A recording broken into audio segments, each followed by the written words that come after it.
Hey, this is Ryan Webb, and hope you're doing great. So, on the other end, I have Zak Muller, who is a guitarist, a filmmaker, and a solo psychedelic metal artist from the Blood Republic. So, more about that as we get into the chat. So, yet again, it's going to be just another chat about gear, guitars, mixing and all that good stuff. Maybe we'll touch on the topic about filmmaking. You never know. So stay tuned and let's dive right into this. So before we do that, if you could subscribe to my channel, would be really appreciated. So let's get into this. Hey man, Zach, thanks for taking the time and having this chat with me. So who is Zak Muller? Well, I'm just a guy that likes playing music and taking the reins, dude. Yeah, I mean, I guess I started playing music when I was probably about 7. I started playing drums, and then kind of gradually moved on to guitar when I was about 11, and I don't know, I've just been in love with it ever since. Really, just the whole thing, like like music and music videos and that whole just kind of world. It's always been like a bit of a fascination for me. So I guess that's who Cool. I am. Just a Cool. fascinated So little how boy. come you got into filmmaking, being a musician? Could I say you're a multi-instrumentalist? Yeah, absolutely. Yeah. Cool. That's probably the best description. Most, So multi-instrumentalist and a filmmaker. So how did you get into filmmaking and how long you been doing that? it was around about the same kind of time I started playing guitar, to be honest. So when I was in school, I had like a really old video camera, and I used to skateboard a lot. So I always wanted to just make one of those like skate movies. So we would go down the skate park with my friends, and we would have this like little like film camera that like does it, records it onto like a tape. So we would just like cut it all together inside the video camera. So that's probably where it started. Then when I was like maybe, I don't know, I was probably like 13 when I got my first like editing software. So I just started playing around with that, and like I found out about green screen, and I was like, no way, you can make the background completely different. Like this is crazy, man. This is like being in Hollywood. And then if I look back on the videos now, it just looks absolutely atrocious. But Yeah, you know, cool. So it much of started. me saying, maybe we'll touch on the topic about filmmaking. I think that's what we started now. Straight right into filmmaking. Let's get into so if you being a multi-instrumentalist, man, so what is your favorite instrument? You said you started playing the drums at an earlier age, so is that your main instrument? I wouldn't say it was my main instrument, but I feel like it set me up as a songwriter because I love like a big sort of drum beat, and like the drum beat can make or break a song in a way. I mean, it's not like I have like real drums on my music anyway, but it's just I like that big sound, and like sort of like Dave Grohl, like the way I kind of idolize him a bit in the sense that he's essentially a drummer, but he's also a guitarist, so he fits everything to the drums. Like I've heard him speak about how he writes in a way, and he thinks about the guitar as like a drum beat as well. I can kind of do a similar thing, but I would primarily say that I'm probably a guitarist, like Cool. more so than drummer. But having the drums in my toolbox is Yeah. like a Yeah. useful thing. So the whole thing about the Blood Republic, is it all you?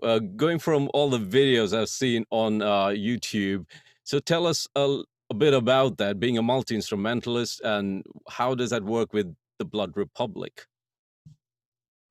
Well, I guess like yeah, it's all me, yeah, and I don't know, like I try to make it look like it's not all me, but like there's been some videos where I've got my room is just full of masks, like like literally my studio over there I've got like 5 different masks that I've got for the new music videos coming up, so that like as the guitarist I'll be wearing like a mask.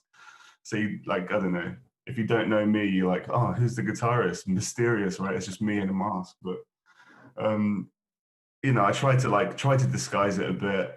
I mean, I always idolize people. So like Nine Inch Nails is one of them as well. And sort of started out as like a solo sort of thing. I do want to like bring other people in. Like it's just about finding the right people that like Yeah. match the sort of like Yeah. the vision, you know. Yeah, it's a great idea, man. Who would have thought? I think being a filmmaker, you probably, can do a great job on the videos and all those ideas, from all these years of experience. It's great. I love the videos. It looks cool and the music sounds great. I think it all blends in. I think I've very rarely come across psychedelic metal, but, definitely one of the good ones I've listened to is yours, man. I think when I spoke to you couple of days ago, and it was just in your face. I hit play on YouTube, and the music really drew me in. So, great job, man. Great job. So, going by the guitars, so what guitars do you use? Well, I've been through like a few different guitars in my time. Right now, I'm just using Epiphone. So I just use Cool. Epiphone Les Pauls. I've always loved it, Les Pauls, because I'm a huge Slash fan. And as soon as I found out about Slash, I was like, that's the guitar I'm playing for the rest of my life. That's it. And so I've just been using. I've got my guitars on my wall, that's why I keep looking over there. Cool. Can But you grab it? If it's can you show us what you've got? this is my Black Beauty. This is mainly what I use.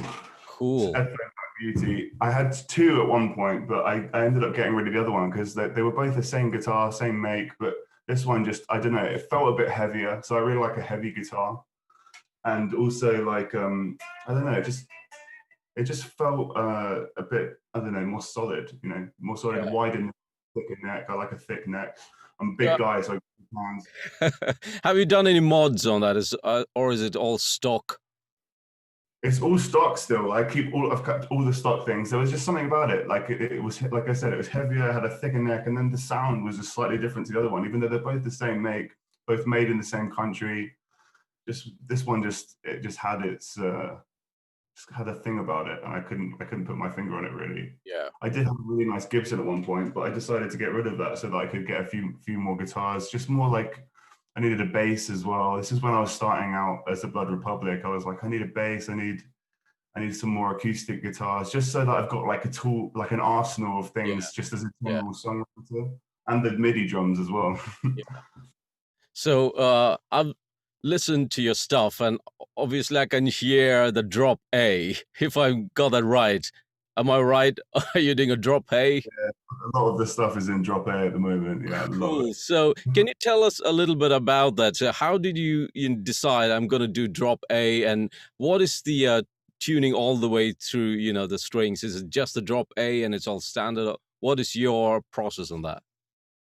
So I mean, so maybe there's one of the songs on the new album where I've tuned all of the strings to half a step down, and then tuned the very top string down to drop A or drop A flat, and the rest of them or most of the songs, it's just standard all the way across the strings except for that top one, which is A, or bottom one. I always get them mixed up, Yeah. top or bottom. It's the heaviest I think string. it's the bottom, so it says in the way, bottom end, low end. Anyhow, it's all good, man. So drop A. Nobody's gonna do a drop A on the high string anyhow. You never know. So yeah, so what gauge? So when you say you're doing a standard tuning from say 5 to 6, sorry, let's say 2 to 6, uh what is the first? So I got it the wrong way now. So 1 to 5. Correction, you guys. Me 1 to 5. You do the standard tuning, and you got the low E, which is the drop A. So what Yeah, gauge A of A D D D E usually. what gauge of is the drop A is? Well, I've tested a few different ones. So usually I'll get the 10s 52s in either Alexia or Daddario, and that seems to kind of hold. Sometimes feel like I have to play a little bit lighter though, so that it doesn't like fluctuate on the tuning too much. Yeah.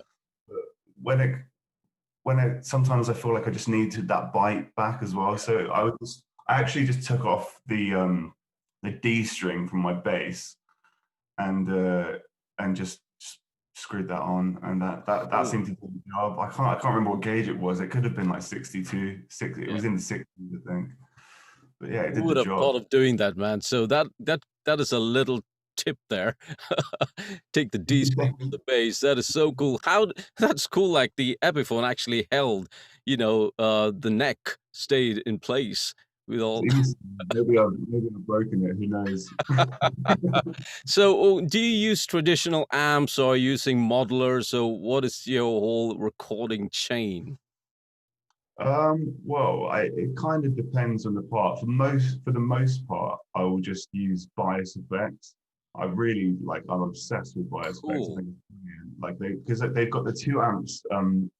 Like you can buy more amps, but I've just bought the basic version of bias effects, and they've got the PV6505 essentially, or basically the 5150, and the Mesa rectifier, which are the two amps that I'm just obsessed with using. I think in synergy together, once you've got like a PV on the right, a Yeah. Mesa in synergy, they just create this big booming sort of tone.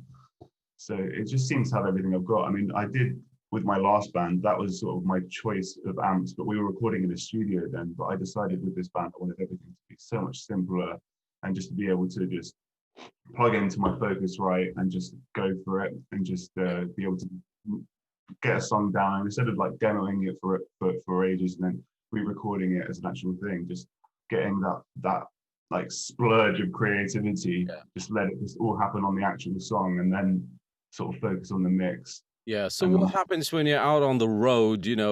How do you? What do you use then?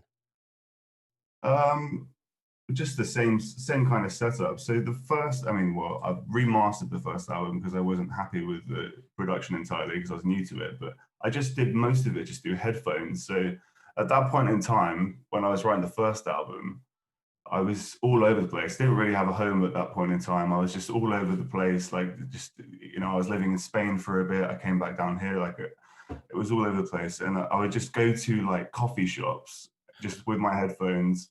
I would like record that morning. I would just record it in like my girlfriend's like room, and then I would just go to the coffee shop and then just start mixing it. Like sat there just buying coffees to like keep me going, and as well as also doing the filmmaking stuff.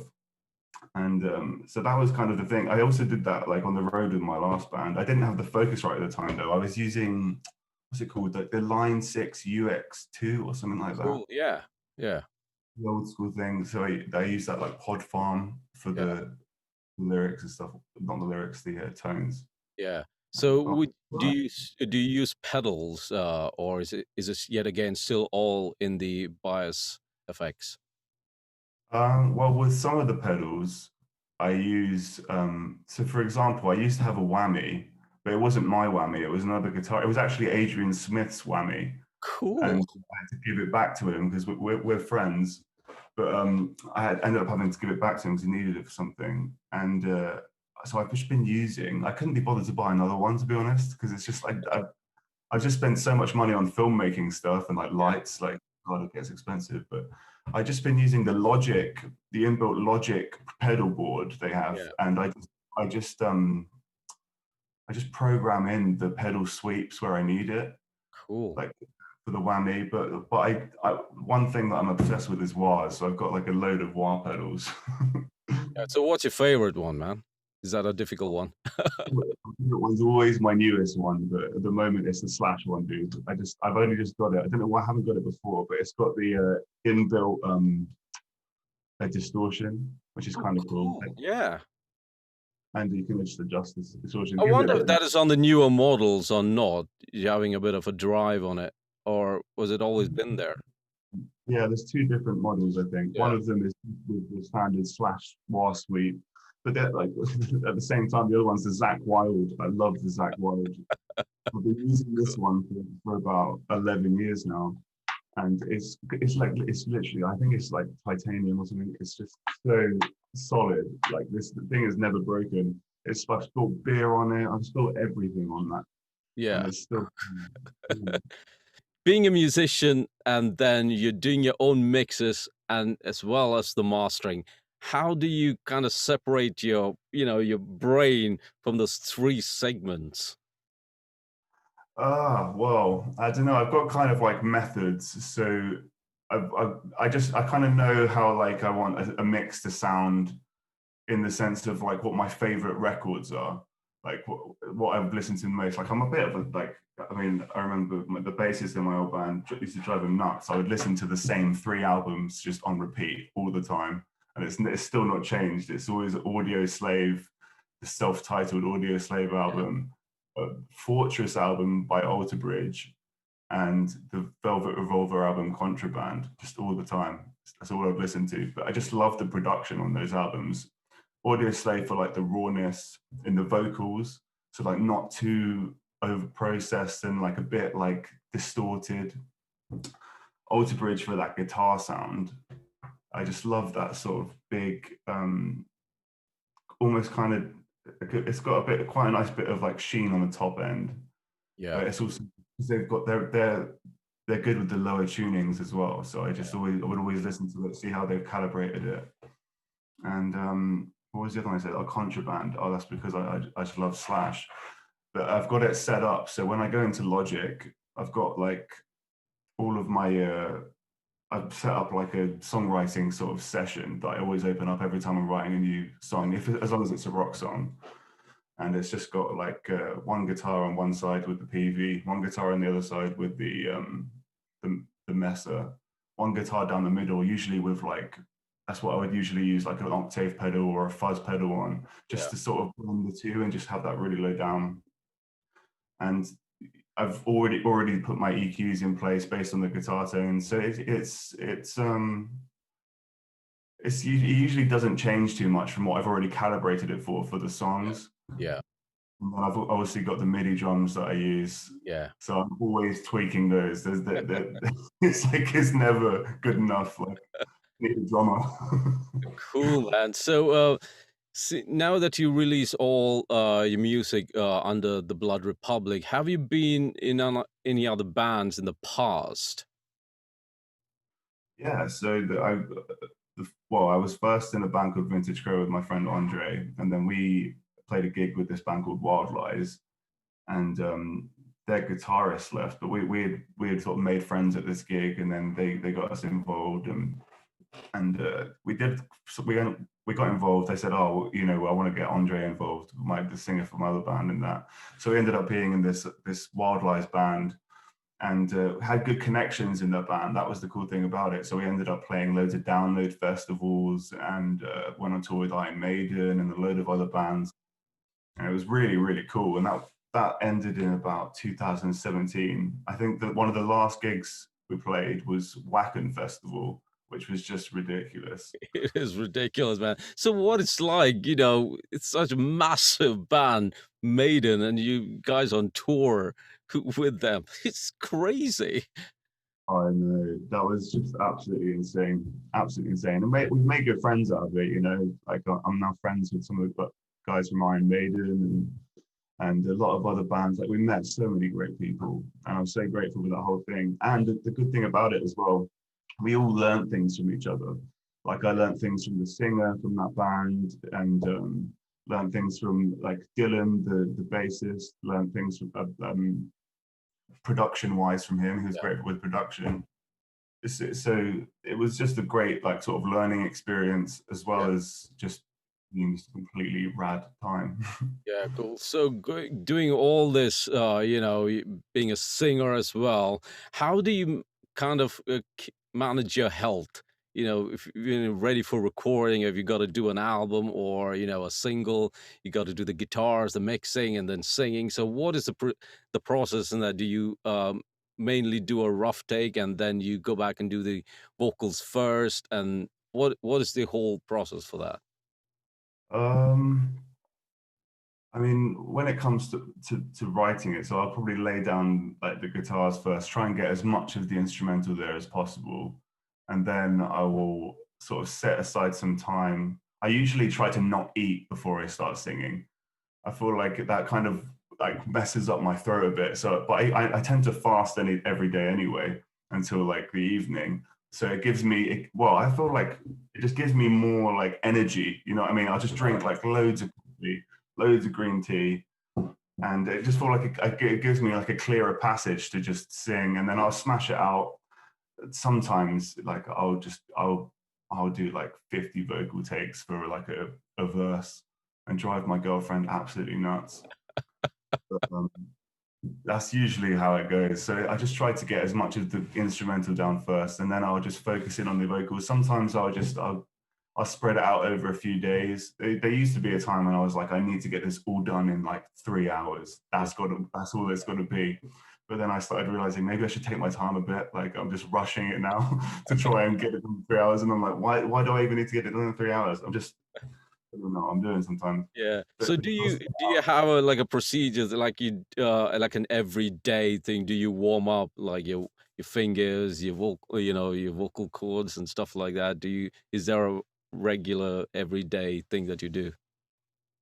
every day, I just sing all the time. So I'll All just right. usually talk about. I mean, so I did try doing some vocal warm ups because the singer in my previous band taught me some good vocal warm ups. He was a vocal teacher, and so all of that sort of like Yeah. all that Yeah. sort of stuff. We all do that.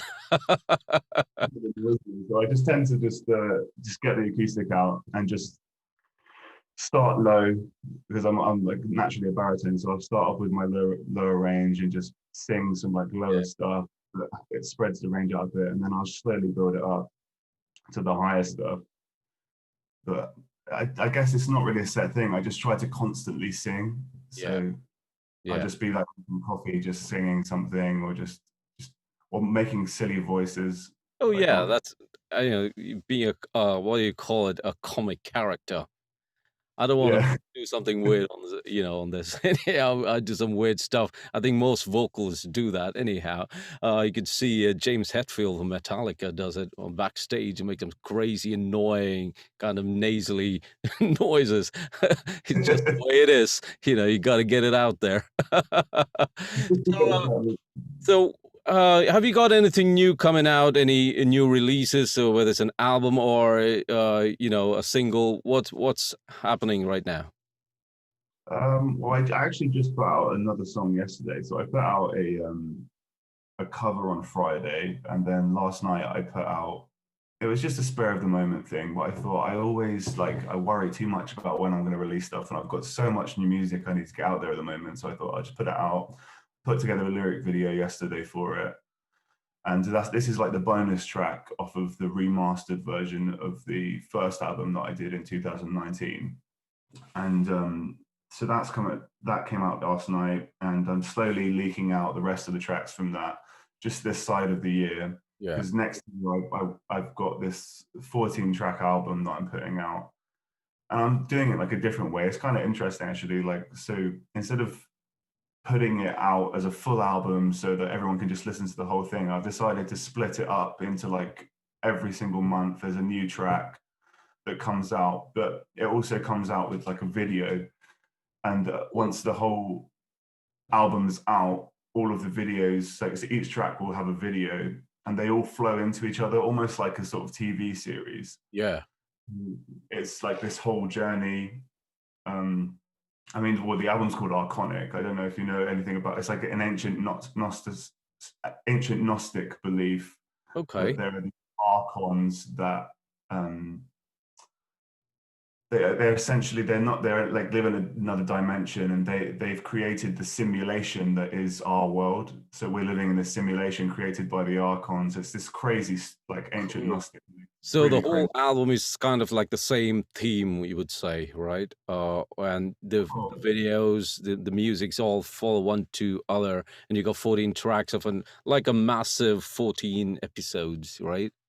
Exactly, it's like 14 episodes Yeah. exactly, and but I think the videos are more what fit into the whole archonic thing, whereas the music and the lyrics, the content is more related to just just life and just Yeah. everyday life, and like everyday struggles, everyday thoughts, some like relationships, just it's just everything that kind of like I would like write about as a personal thing.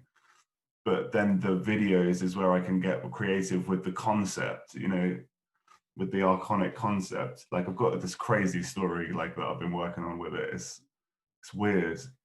got all this 3D stuff going on, but it's really cool. It fits with the soundscape more so than the lyrics, because I like lyrics to be relatable. So I feel like the best way to do that is to just write about your life. You know what I mean? Like write about like experiences and stuff.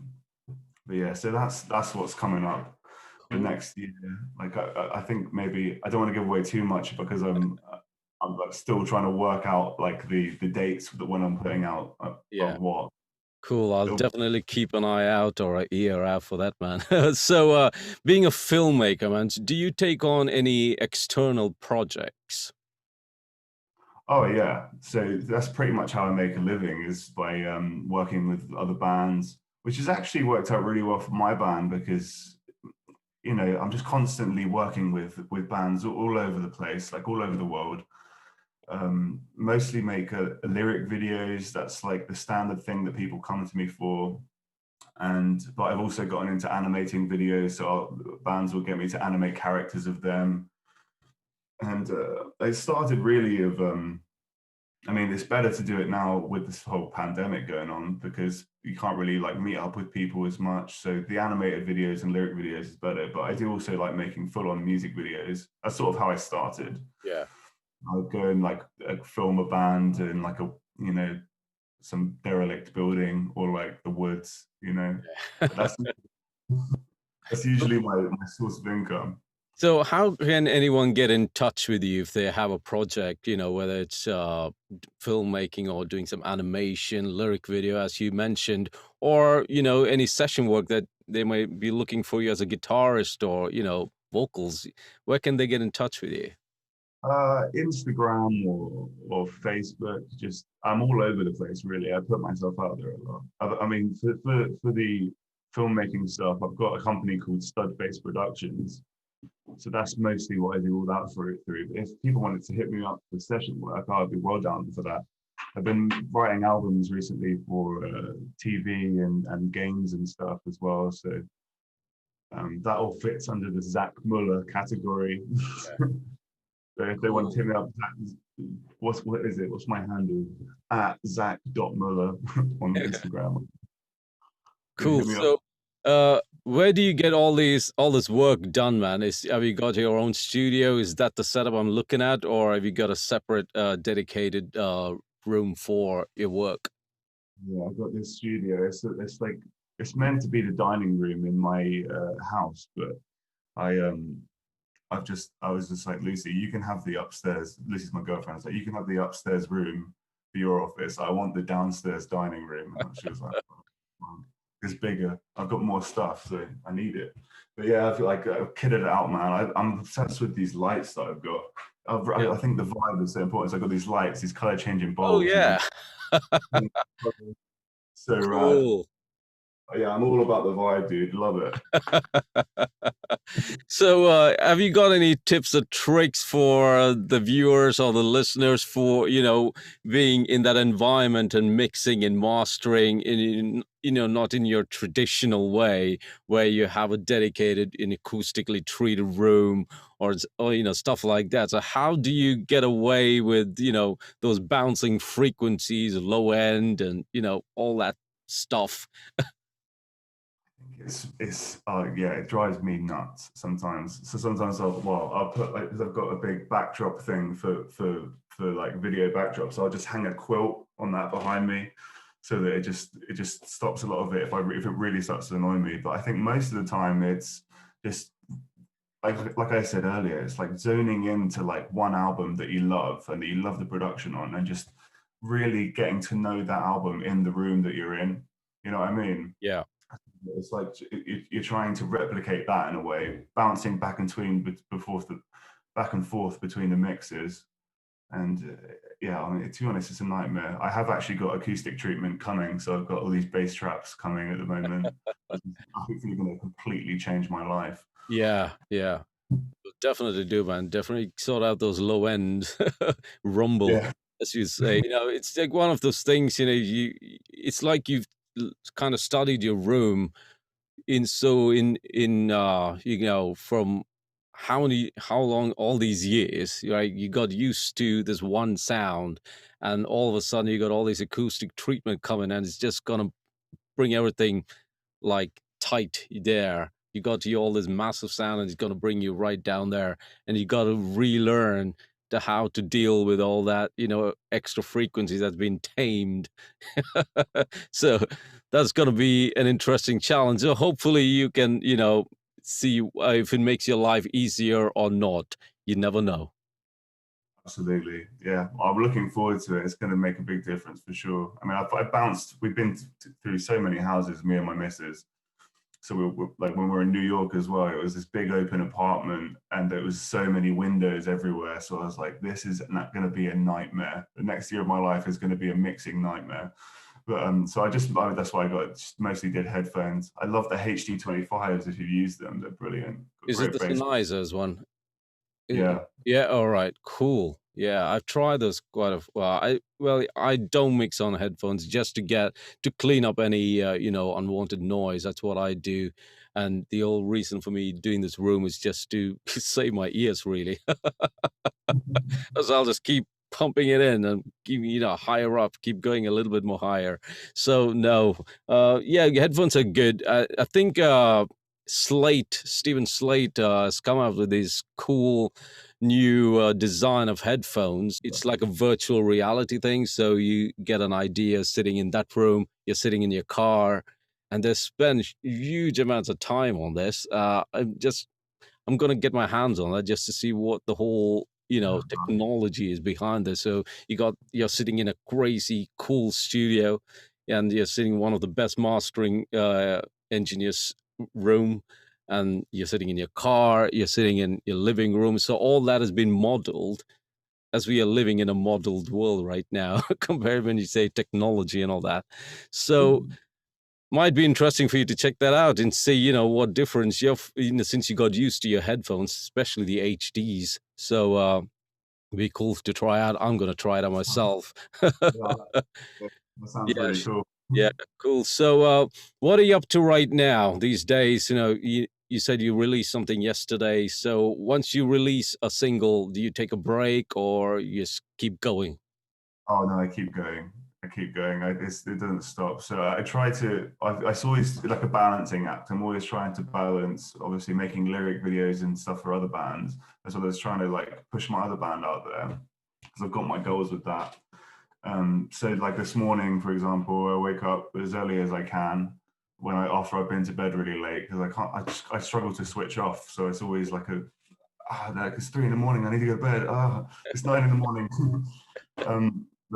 So it's like it's the balancing act. So this morning, for example, I've just been working on some ad campaigns for the videos and trying to get like some more pre-saves on the Spotify Yeah, and so that it can push it out to playlists. This also just trying to learn about the marketing side of it. So I watch like what's it like Burstimo is a great YouTube channel. I'll give them a plug because they're brilliant. yeah. They're really, really good for like learning how to like market music, get more fans. And then I'll do like a little photo shoot every day for like my Instagram and stuff to try to like there's just a bunch of things. Yeah. And it's all just geared towards trying to get like new fans and trying to get more ears on the music really. So how do you release your music? Is it all self-released through, digital distribution, or have you got management or a label? How do you do that? It's all just self-release, like digital. I've got like I'm working on getting some CDs sorted out for if people actually want it. I've got like like the fan base that I do have, they're quite loyal, so I think it's likely that I could probably sell a few CDs. So I want to give them something special, like Yeah. some kind of like a special box set with like some cool like photos and stories inside of it. But at the moment, I just use DistroKid. DistroKid's brilliant. That's like a distributor for. You probably know about DistroKid, Yeah. don't you? Yeah. Yeah, it's just a distributor gets it out there. They've got like lots of little cool features. Like they've just added like where you can add like a looping video album cover and stuff like Cool. that. I like stuff like that, you Yeah, know, that cool is little. cool, man. Never heard of that. Need to check that out now. I'm guessing that's new, right? As you Yeah, mentioned. it just Yeah, came out recently. cool. I just saw an email in my inbox like yesterday saying, "Oh yeah, we've just added this cool new feature." I'm like, "That is a cool new feature. I definitely want to be start doing that." Cool, man. This has been absolutely great, and I can't thank you enough for taking the time and having this chat with me. So hopefully, get to hear your new music soon. And take care, man. Absolutely, take care, dude. It's been a pleasure.